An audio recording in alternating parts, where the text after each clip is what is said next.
Hello दोस्तों, आप देख रहे हैं वर्ल्ड इन्फो न्यूज।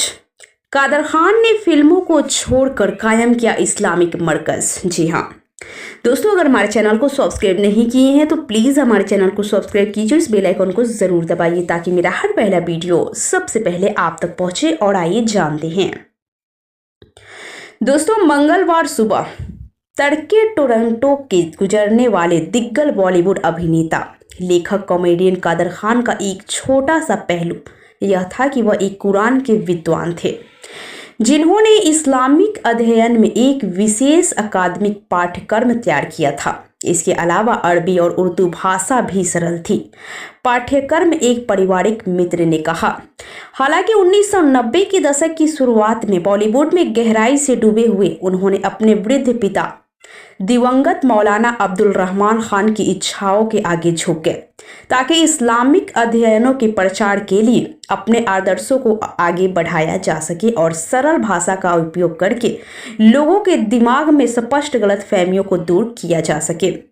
उनके अर्थ के साथ उर्दू के दिग्गज पत्रकार और दिवंगत अभिनेता के करीबी दोस्त जावेद जमालुद्दीन ने कहा, मूल रूप से काबुल अफगानिस्तान के रहने वाले मौलाना खान एक प्रसिद्ध इस्लामिक विद्वान थे जो भारत के विभाजन के बाद और 1950 के दशक की शुरुआत में हॉलैंड चले गए, जहां उन्होंने अरबी और इस्लामिक संस्थान की स्थापना की।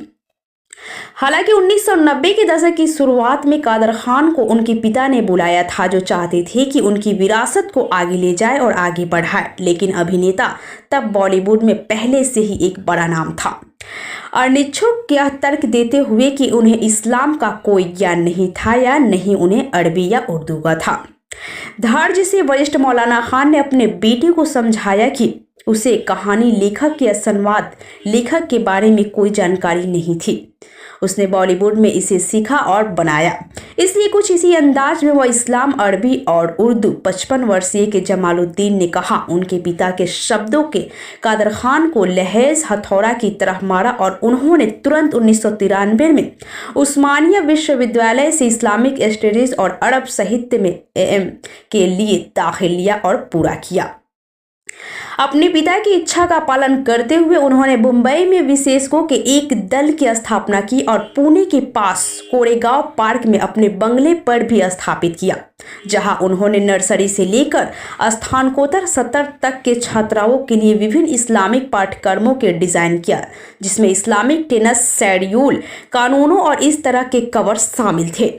जमालुद्दीन ने कहा है कि दुबई में KK institute of Arabic language एवं इस्लामिक स्टडीज खेलने के बाद और अरबी और इस्लामिक कानूनों का प्रशिक्षण दिया गया। यह रहस्य आम जनता के लिए कुरान को सरल और व्याख्यायित कर रहा था। नर्सरी से लेकर पोस्ट ग्रेजुएशन तक के पूरे पाठ्यक्रम को इस्लामिक अध्ययन ने उनके अर्थों के साथ एक आसान से समझने वाले प्रारूप में बनाया, जिसे गैर मुसलमानों द्वारा भी आसानी से समझा जा सके, उनसे जोड़ा जा सके।